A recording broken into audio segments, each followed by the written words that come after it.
It was April, 1942.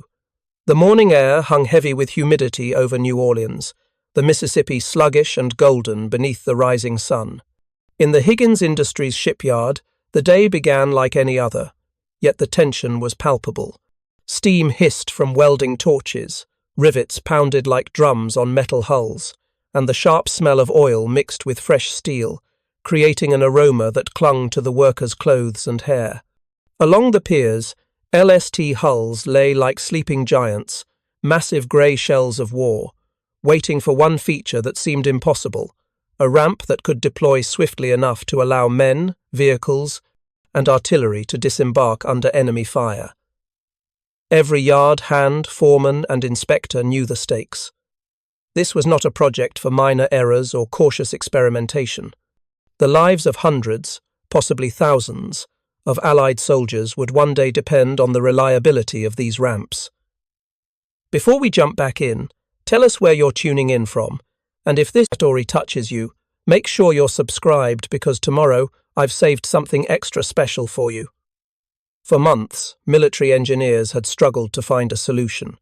The specifications laid out in official manuals demanded a weld pattern that was safe, tested, and compliant. Every hull had to meet exact tolerances, every seam measured and remeasured, every rivet checked. Yet, every design they produced resulted in ramps that were painfully slow. The procedure for deploying the standard ramp required 15 minutes, a full quarter of an hour to lower it, lock it into place, and ensure it could bear the weight of men and machinery. On a hostile beach under fire, 15 minutes was a death sentence. Commander Ross Daggett, dispatched from the Bureau of Ships in Washington, had visited every shipyard in New Orleans in the past month, a clipboard in hand, frowning beneath a wide-brimmed hat as he muttered about impossibilities. "It can't be done," he said to no one in particular, shaking his head. "Not in steel, not in time." Yet, somehow, Higgins Industries was expected to make the impossible possible. Inside the shipyard, amid the clanging metal and the hiss of sparks, Samuel "Sam" McKenna wiped sweat from his brow with a rag that had long since become a permanent part of his work attire. Sam was 34, a Pennsylvania-born welder who had spent his life bending steel to his will. He had built bridges that spanned wide rivers, barges that carried tons of timber, and even a few yachts that graced the waters of the Delaware and Hudson, yet he had never faced a challenge like this. The military manuals were clear. Welds had to be safe, tested, and compliant. Any deviation, any improvisation, could result in a structural failure, court-martial, or worse. But Sam knew that following the rules exactly as written would not save lives. 15 minutes was too long, far too long.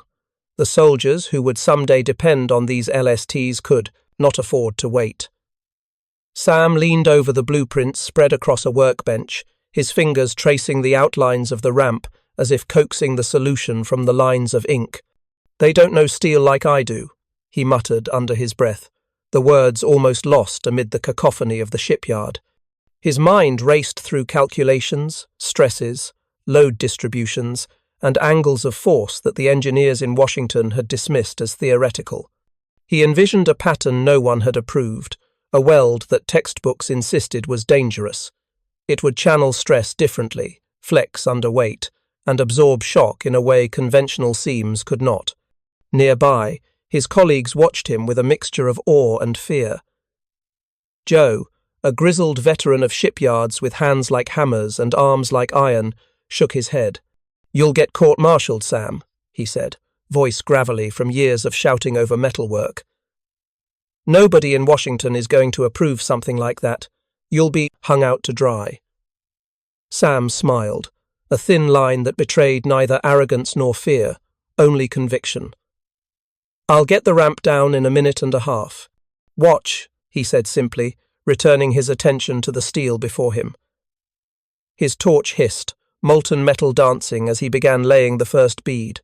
It was a pattern no inspector had ever seen, a herringbone weave of overlapping seams, deliberately engineered to flex under pressure yet remain unbreakable.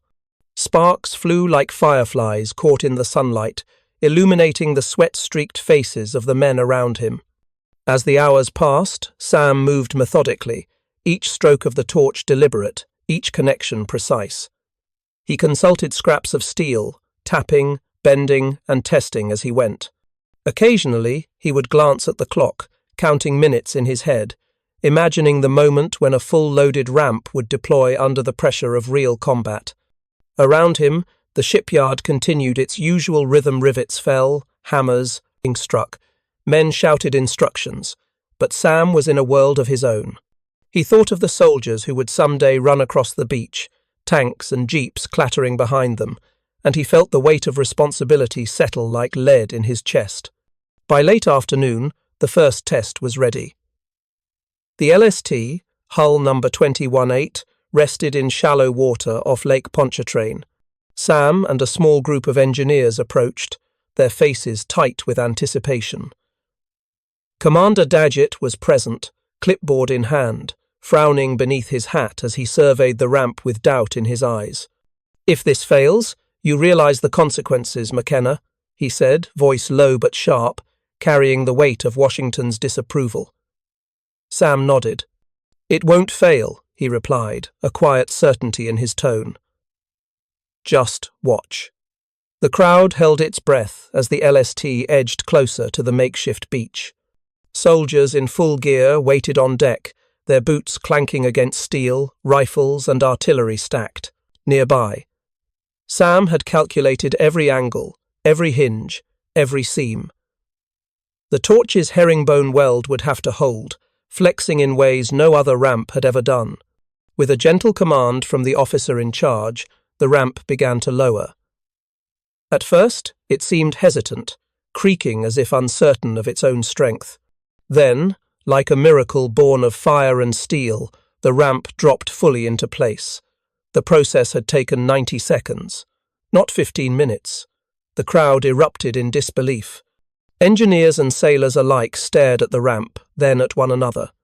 Commander Daggett stepped forward, eyes wide, mouth slightly open. How did you do that?" he asked, almost inaudible over the excited murmurs of the onlookers. Sam simply shrugged, wiping his hands on his rag, sparks still clinging to his hair. "Steel, heat, and knowing how it moves," he said.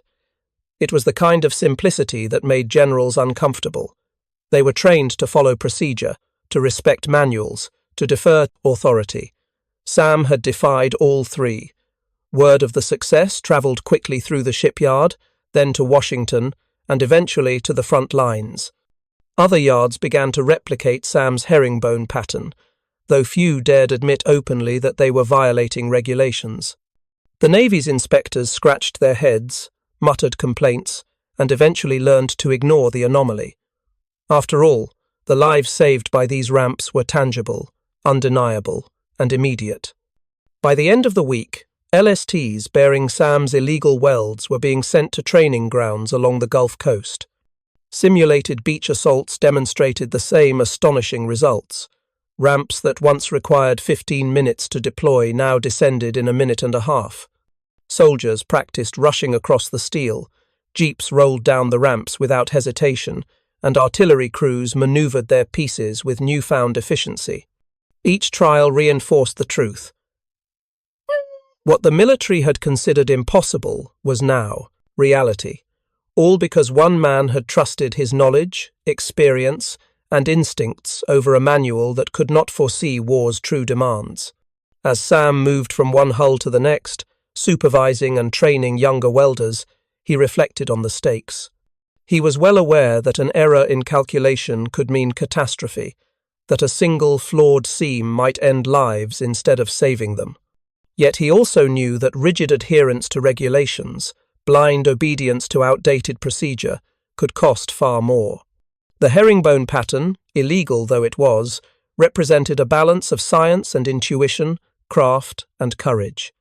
It was a quiet rebellion against bureaucracy, a rebellion that carried the weight of soldiers' lives. By sundown, the shipyard had quieted, the sun dipping behind the Mississippi, painting the water in streaks of copper and amber. Sam wiped his face, eyes heavy from hours of concentration, but satisfied. Each LST stood ready, ramps welded in a pattern that no inspector could approve, but that every soldier would one day trust with his life. Joe, the grizzled veteran, clapped him on the shoulder. "I don't like it," he admitted, voice low. "But if it works, it works." Sam merely smiled, already planning the next seam, the next test, the next improvement. The significance of what they had accomplished was not lost on him. One simple adjustment, one creative weld pattern, could change the outcome of landings across Europe, North Africa, and the Pacific. When the Allied fleets eventually crossed oceans and assaulted defended beaches, those 90-second deployments would save lives, reduce casualties, and accelerate victories. Yet Sam knew that history would likely remember the generals, the admirals, and the ships themselves. Few would remember the man who had bent steel with fire and intuition to make the impossible possible. And yet, in that quiet moment beside the river, Sam allowed himself a small measure of satisfaction. The LSTs, grey and formidable, rested like sentinels against the golden water. The ramps, illegal though they were, glinted in the dying sun. Each minute shaved from deployment, each second regained, was a life preserved, a mission made possible. He had broken no laws of physics, only the arbitrary rules of paperwork and protocol, and in doing so, he had redefined what was possible in amphibious warfare. As he left the yard that evening, the Mississippi reflected the fiery sky, and Sam McKenna walked along the piers, sparks from the day's welding still clinging faintly to his hair. Somewhere, in the distant future, soldiers would run across his ramps under fire, tanks would roll down them into beaches, and artillery would reach positions faster than anyone thought possible. The work he had done quietly, without fanfare, without recognition, would ripple across history, one herringbone weld at a time. He paused for a final glance at the massive LSTs, each a testament to ingenuity and courage, and whispered, almost to himself, 1 minute and 30 seconds. That's all it takes. And with that, he disappeared into the evening, leaving behind a legacy of steel, sparks, and the unwavering knowledge that sometimes bending the rules was the only way to save lives. By late afternoon, the New Orleans sun had dipped low, streaking the Higgins Industries shipyard with bands of gold and crimson. Steam and smoke coiled lazily from welding torches, the smell of hot metal and oil thick in the air. Sam McKenna wiped sweat from his brow, feeling the weight of hours pressing on his shoulders. He had studied every blueprint, every rivet, and every stress calculation meticulously. Now, it was time to act.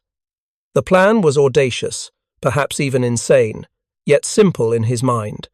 Unlike conventional seams, which obeyed every military manual, Sam would weave the weld in a crisscross herringbone pattern, overlapping in ways that the Navy had explicitly forbidden. He traced the design with a gloved hand, imagining the molten metal as it would flow, flex, and bind. Every inspector had warned against it, every engineer had said it was reckless, dangerous, and bound to fail. Yet Sam knew something they did not. He had lived with steel his entire life, felt its pulse beneath hammer and torch, known its limits, and, more importantly, its capacity to endure beyond what any manual dictated. The herringbone bead was not merely decorative, it was an engineering marvel born of intuition and obsession. Sam had spent nights after long shifts testing scrap steel, heating it until it glowed orange, hammering it, bending it, recording minute deformations. He had calculated angles with a protractor in one hand and a hammer in the other, mapping force lines, imagining how the steel would breathe under the immense load of tanks, trucks, and armoured jeeps. "This bead," he whispered to himself, leaning close to the glowing seam. "It'll flex, it'll breathe, it'll carry more than they think." His eyes gleamed with quiet certainty, reflecting the molten light dancing along the edge of the ramp. Around him, younger welders looked on with a mixture of awe and fear, some daring not to breathe, worried that if Sam's gamble failed, the blame would fall squarely on him. By 1800 hours, the first test was ready. Sam's LST, hull number 218, rested in the shallow waters off Lake Pontchartrain, rocking gently against the wooden piers. The late afternoon light shimmered on the steel hull, glinting off fresh rivets and the newly laid welds. A small group of engineers and naval inspectors gathered on the pier, clipboards in hand, their faces drawn tight with skepticism. They whispered among themselves, calculating in their minds how long it should take for the ramp to lower properly, eyeing the seams that defied every regulation. To them, this was foolishness.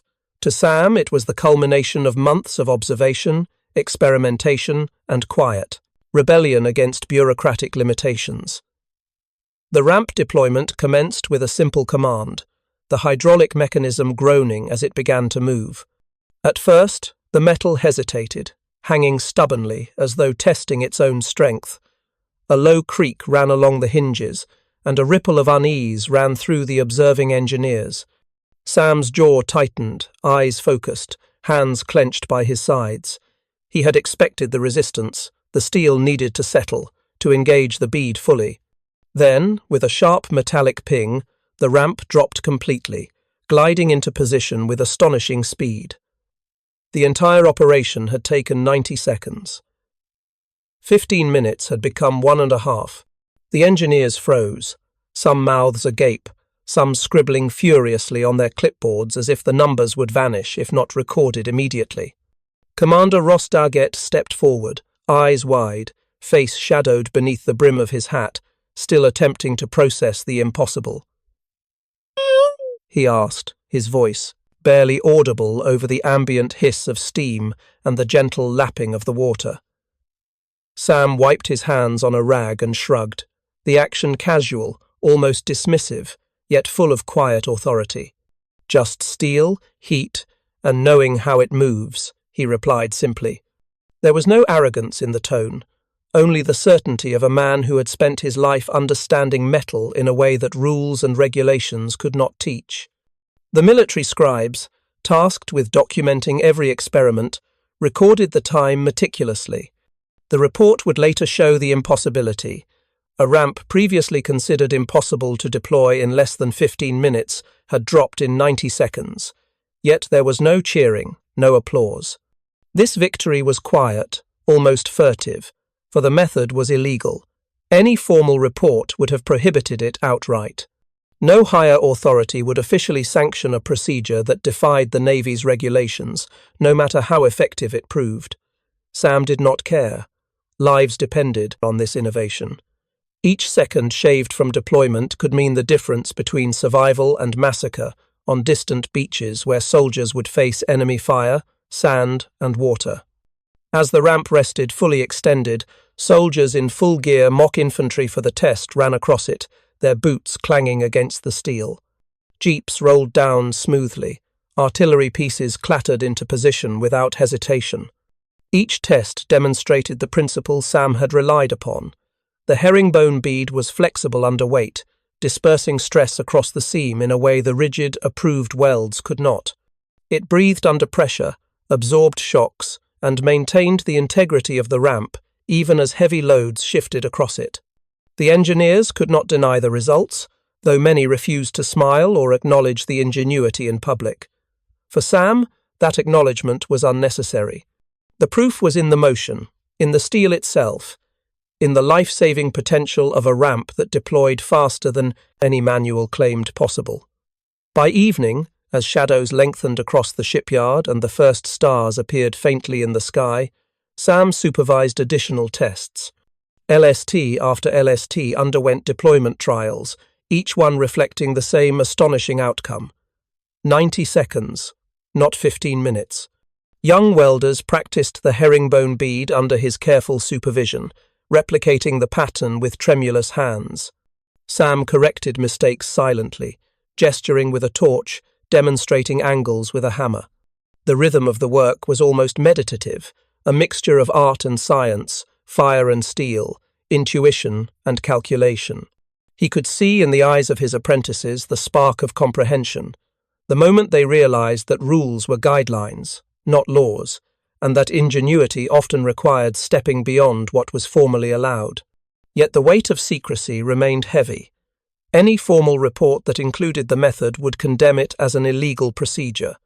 Regulations were unyielding, and Sam knew that no amount of demonstration could fully overcome the bureaucracy of the Navy.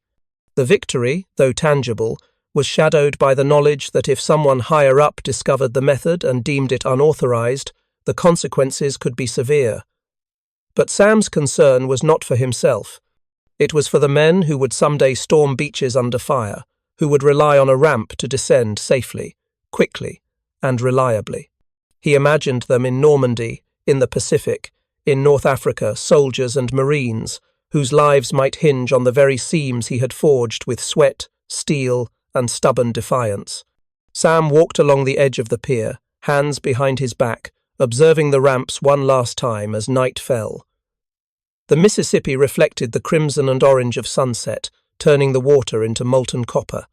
The LSTs, grey and formidable, rested like sentinels, their ramps extended in defiance of regulations yet perfect in function.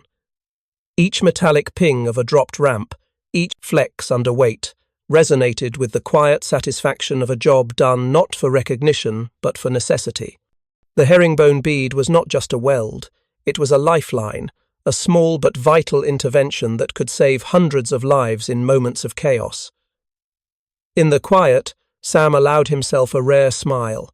Around him, younger welders lingered, unsure whether to speak or simply observe the man who had rewritten the rules of their craft. Joe, the grizzled veteran, shook his head and muttered, "I don't like it, but I can't argue with the results."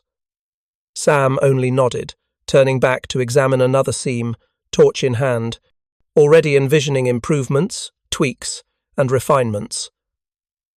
The work was never complete. Steel had a language, and Sam had learned to speak it fluently.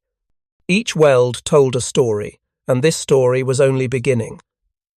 By nightfall, the shipyard was silent but for the occasional hiss of a cooling torch and the distant chirp of crickets along the piers.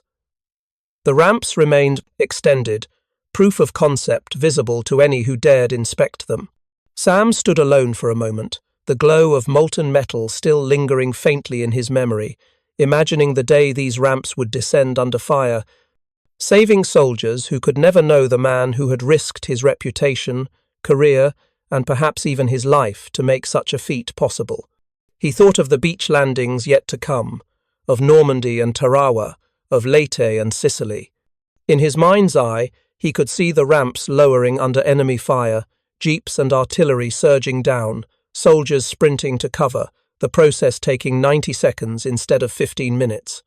The herringbone welds would hold, unyielding yet flexible, absorbing the impact of hundreds of boots, thousands of pounds of equipment, and the relentless chaos of combat.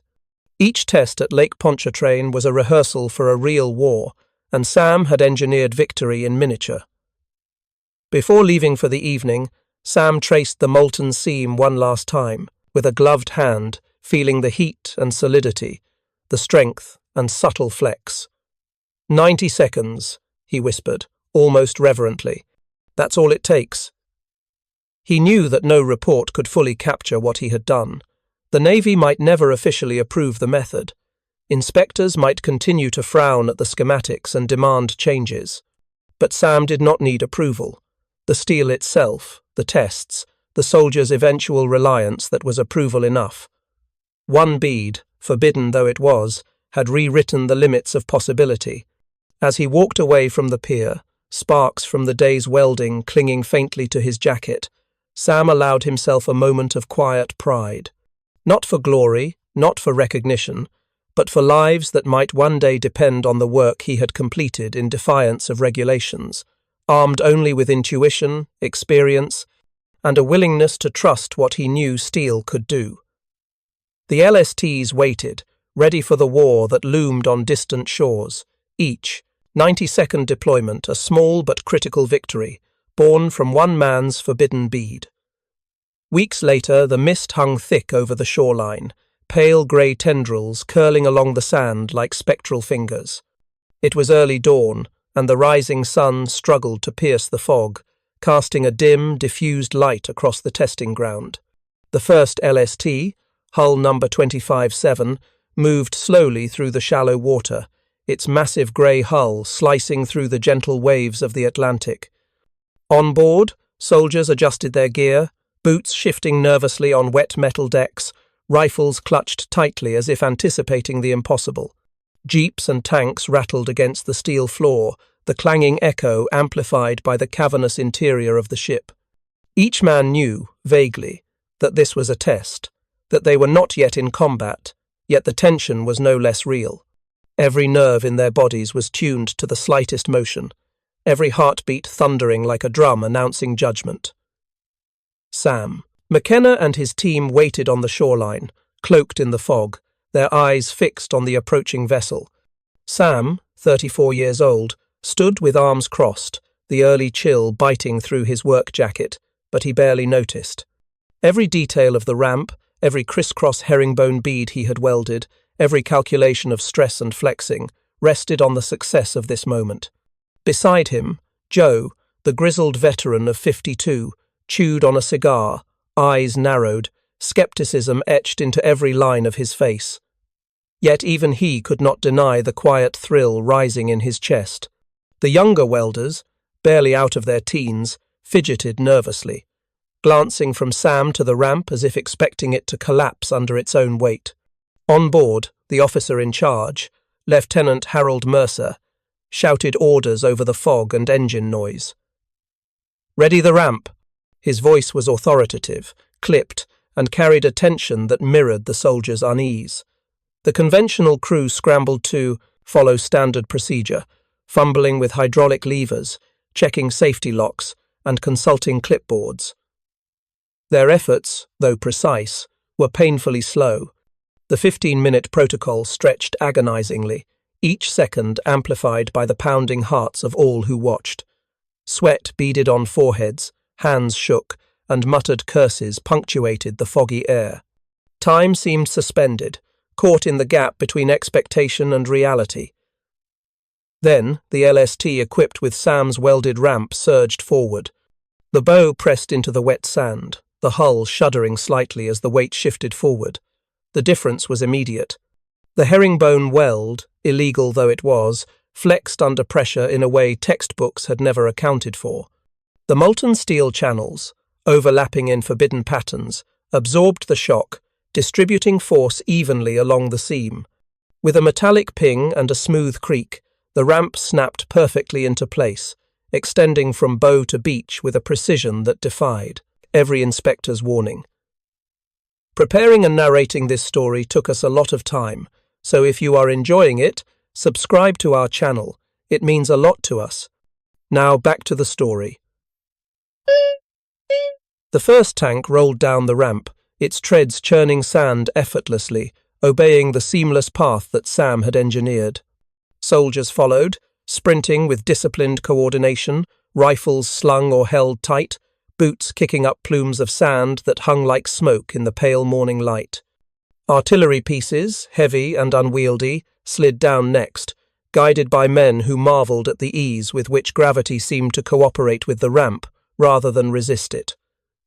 90 seconds, not 15 minutes. The transformation was instantaneous, a ballet of engineering and human motion executed with terrifying precision. On the shoreline, observers gasped. Eyes widened, jaws dropped, and even hardened naval engineers exchanged incredulous glances. Clipboard scribbles faltered as they attempted to reconcile reality as with expectation. The difference was immediate, tangible, undeniable. What once would have required meticulous coordination and agonizing patience now flowed like water down a gentle incline. Soldiers moved with synchronicity, vehicles deployed without hesitation, and every second shaved off the process represented not just efficiency but survival. Sam felt a swell of satisfaction, tempered by the knowledge that no formal report would acknowledge the brilliance behind the forbidden weld. Regulations were not meant to accommodate intuition. They were meant to enforce conformity. And yet here, defiance had triumphed. In the shadows behind the piers, inspectors whispered among themselves, faces pale beneath the brim of their hats. "That weld violates every code in the manual," one muttered, voice low enough to be swallowed by the fog. "Who authorized it?" Another shook his head, brows furrowed, pencil hovering over a clipboard as if the act of recording might make the illegality more real. Yet nobody moved to intervene. Survival, they understood in that instant, was above regulation. The ramp worked. The soldiers were safe.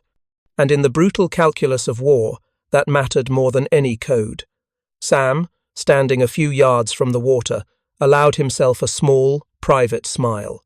He had risked reprimand, scandal, and possibly worse, but it no longer mattered.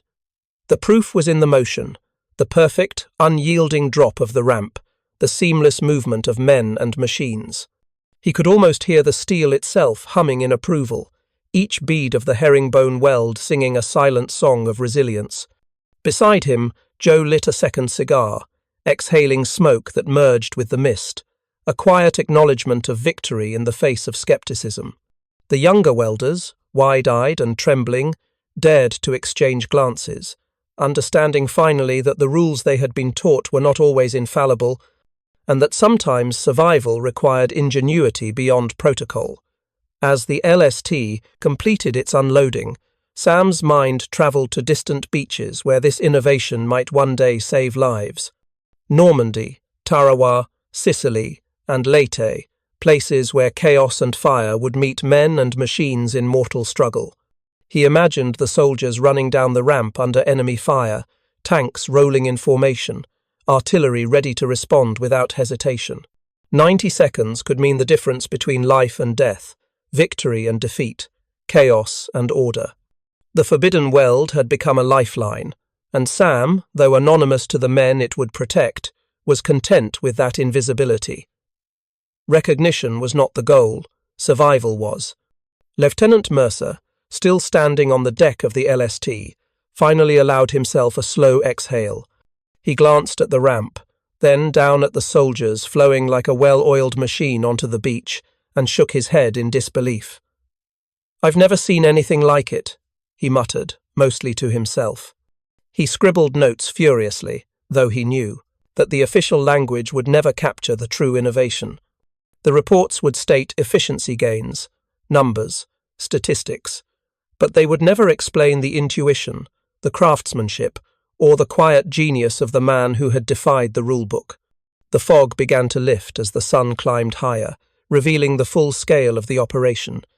Jeeps lined up, tanks repositioned, artillery moved into firing range. Soldiers coordinated with a precision born not of rehearsal, but of trust in the technology beneath their feet. Sam observed all of it with the calm intensity of a craftsman, watching a masterpiece come to life. The herringbone weld, a simple crisscross pattern forbidden in every manual, had transformed potential disaster into controlled efficiency. Each metallic ping of a moving hinge was a note in a symphony of steel and human coordination, composed under the guidance of a man who knew the language of metal better than anyone in the room. The younger welders approached cautiously, almost afraid to speak, but Sam nodded for them to come closer. "See it," he said simply, gesturing toward the ramp. "See how it moves? That's steel talking. That's physics cooperating with instinct. The rest is just noise." They nodded, faces flushed with awe, understanding at last that their own training had been a framework, not a boundary. The forbidden weld had demonstrated that sometimes experience and intuition outweighed manuals, memos, and military oversight. Meanwhile, inspectors continued to whisper among themselves, debating in hushed tones the legality versus necessity of the procedure. Some were clearly uncomfortable, the weight of their conscience pressing against the rigid hierarchy of regulation. Others, silent and contemplative, seemed to understand that in war, the measure of a weld was not whether it followed the manual, but whether it could carry men and machines safely, quickly, and reliably under the harshest of conditions. Sam, of course, cared little for these discussions. He had always measured success by outcomes, not approval. As the test concluded, Sam stepped forward onto the damp sand, boots sinking slightly, the smell of salt water and steel filling his senses. Soldiers passed by, waving thanks, unaware of the man responsible for the seconds that had saved them, the ease with which they had transitioned from deck to beach. Sam allowed himself a rare smile, feeling the weight of accomplishment settle lightly on his shoulders. In that moment, the impossible had become reality, the forbidden had become essential, and the first real test had proven, beyond doubt, that innovation and courage could triumph over regulation. By late morning, word of the 90-second ramp began to spread quietly among the shipyard workers and naval personnel. Murmurs, tentative at first, grew into conversations, and then into a quiet reverence for the man who had rewritten the rules. Sam did not seek fame. He did not crave the accolades. The LSTs would eventually deploy to battle, and others would take credit for their performance. Yet he would always know the truth. The speed, the reliability, the life-saving potential of those ramps rested on his knowledge, his intuition, and the courage to break a rule that had never made sense to begin with. As the fog fully lifted, revealing the vast expanse of the test beach, Sam allowed himself a moment to reflect. The ramps were no longer merely metal and hydraulics. They were instruments of life, channels of possibility that could determine the outcomes of future engagements. He thought of the soldiers who would rely on these innovations, imagining them running, rolling, charging, and surviving because of a bead pattern welded by a man who understood steel as one might understand a living creature. 90 seconds, not 15 minutes. One small act of rebellion against a rulebook, and hundreds of lives could be spared.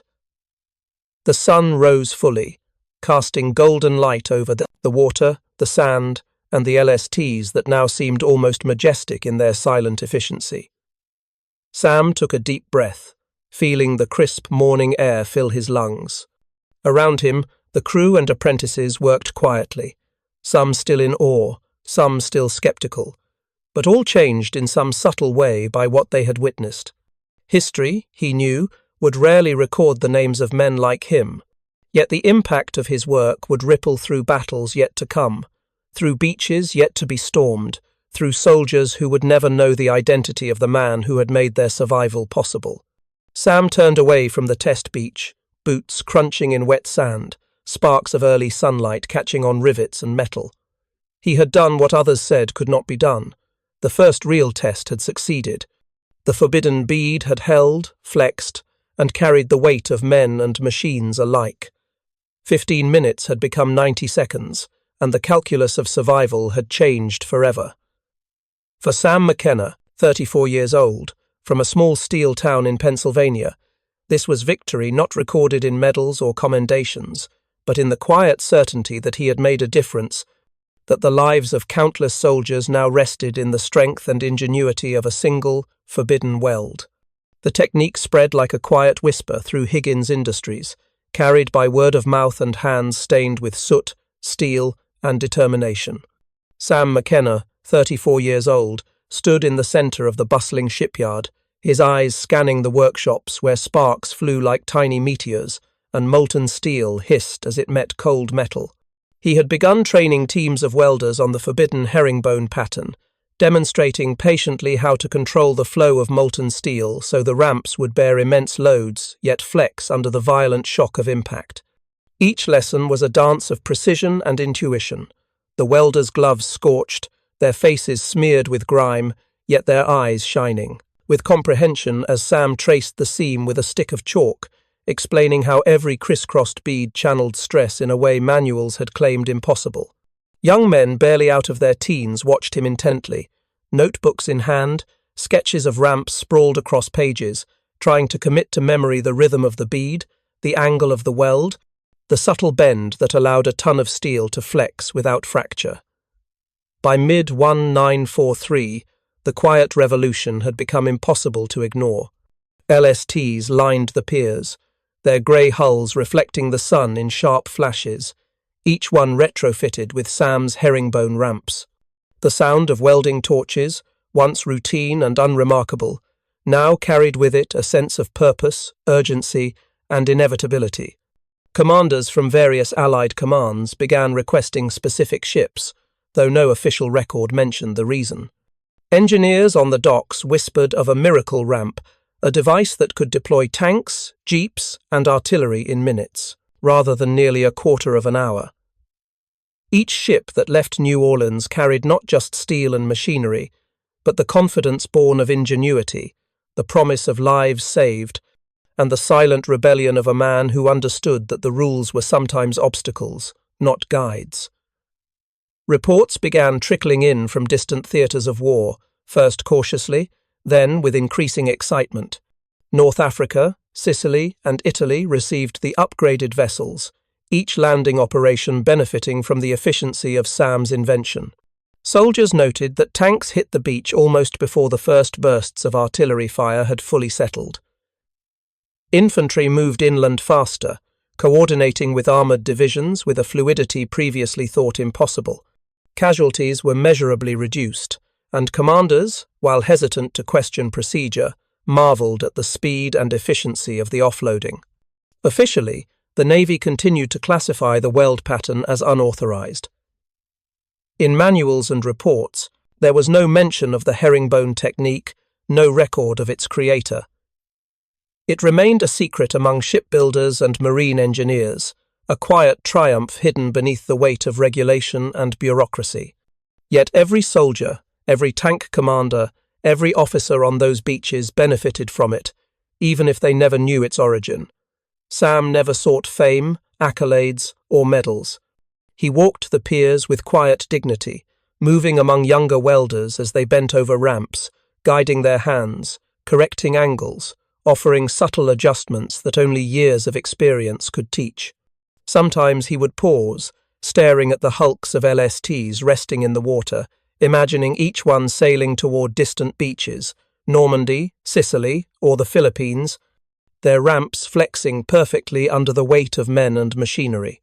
He imagined soldiers running across the metal surfaces, tanks descending in orderly precision, artillery sliding down with seamless coordination, lives preserved through the invisible genius of a forbidden weld. In the clamour of the shipyard, the hiss of torches, the clang of rivets, Sam found satisfaction not in recognition, but in knowing that each ramp carried within it a measure of his skill, courage, and insight. As the months passed, Sam's role evolved. No longer simply a welder, he became a mentor, a teacher of precision and innovation. Men who once doubted the viability of the herringbone pattern now sought his guidance, eager to replicate the success that had transformed Allied operations. Apprentices of 16, 17, and 18 years of age absorbed his lessons with the seriousness of soldiers learning tactics, tracing chalk lines, studying diagrams, and feeling the subtle feedback of molten steel in their gloved hands.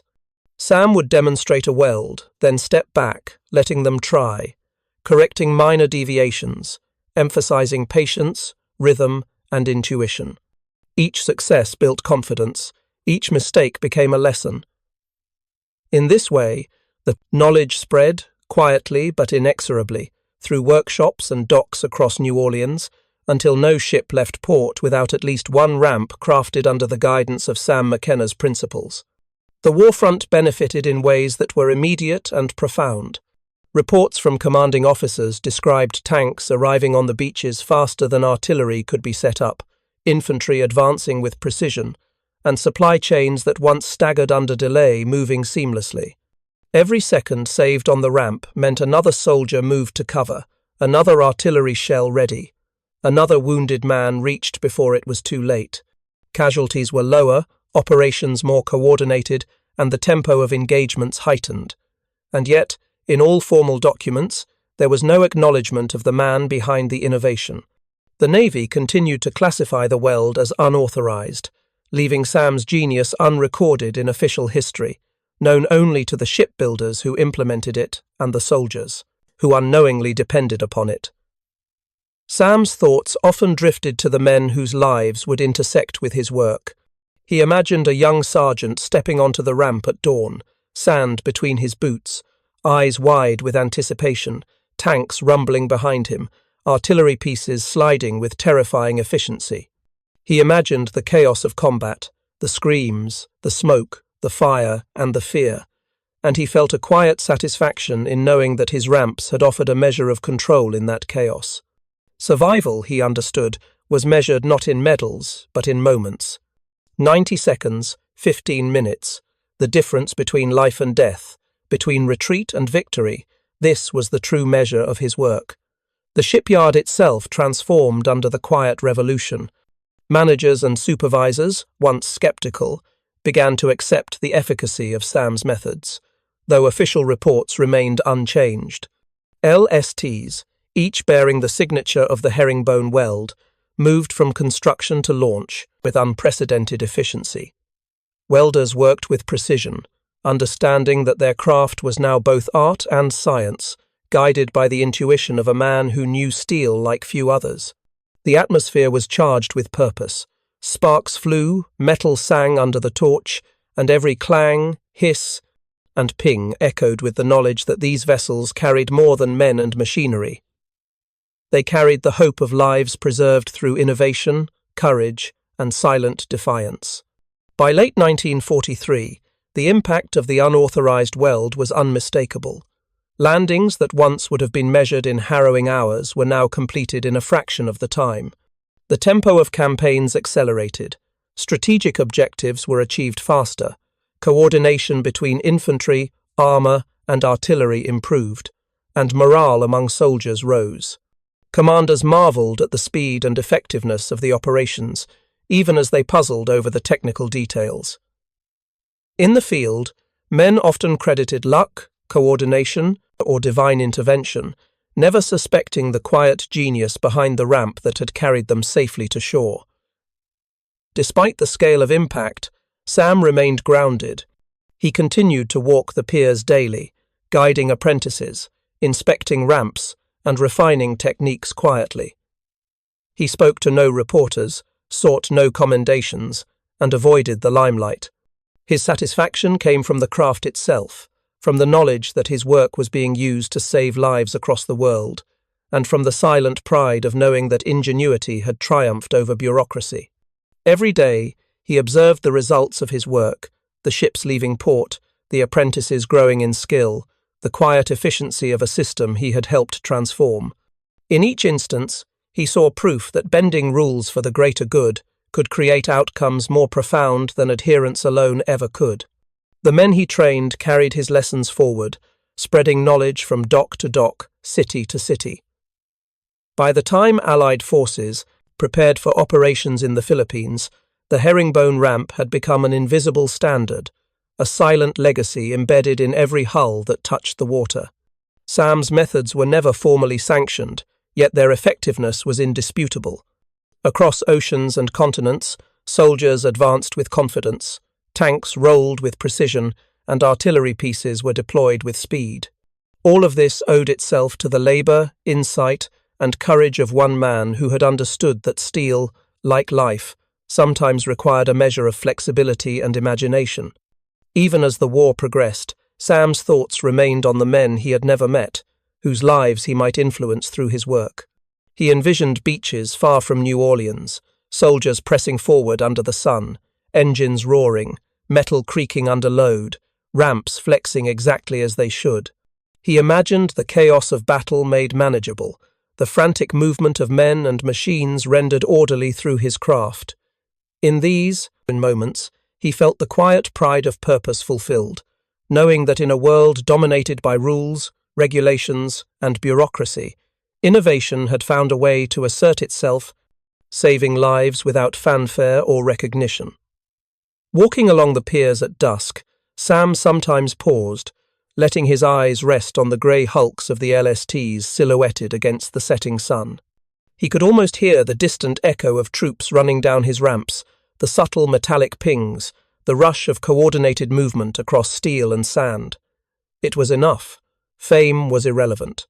History might never record his name, yet he had made a tangible difference, had altered the course of operations, had ensured that countless men survived by a margin measured in seconds. That knowledge, quiet but profound, was his reward. And so the work continued. Sam McKenna, 34 years old, continued to train, to inspect, to guide, and to innovate, his life defined by the quiet revolution he had unleashed on New Orleans shipyards. The herringbone weld, forbidden though it remained, had transformed the mechanics of war, elevated survival above regulation, and embedded the intuition of a single man into the steel arteries of the Allied fleet. Ships, men, and machines moved with unprecedented efficiency, and in every landing, every deployment, every storming of a beach, the silent genius of Sam's work was present, unseen but undeniably felt. In this way, from shipyard to warfront, innovation had triumphed, courage had carried, and the forbidden bead had rewritten the calculus of survival. June 6, 1944.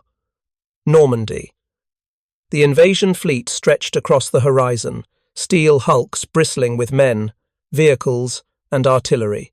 Sam McKenna had long since shipped out, his work done, yet every ramp bearing his herringbone bead pattern descended with perfect timing. The first waves of LSTs hit the beaches. Ramp doors dropped. Soldiers charged.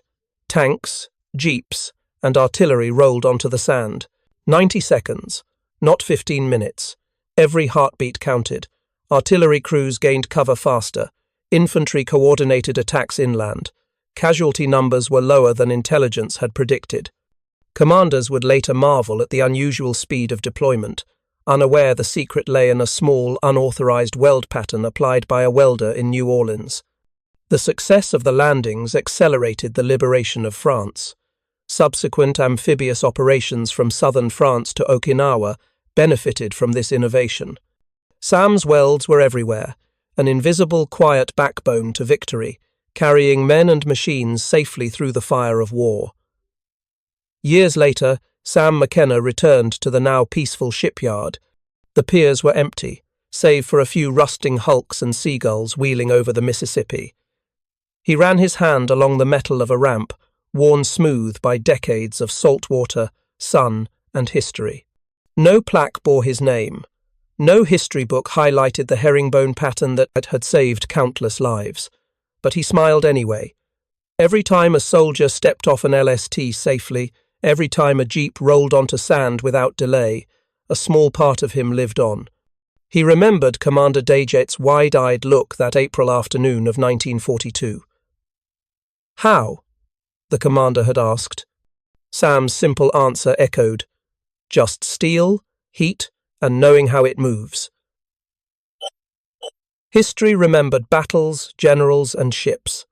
Some victories, he realized, were won in silence with sweat-stained hands, sparks flying, and a pattern of molten steel that no one else dared try. 90 seconds became a lifetime of lives saved. Up next, you've got 2 more standout stories right on your screen. If this one hit the mark, you won't want to pass these up. Just click and check them out. And don't forget to subscribe and turn on the notification bell so you don't miss any upload from us.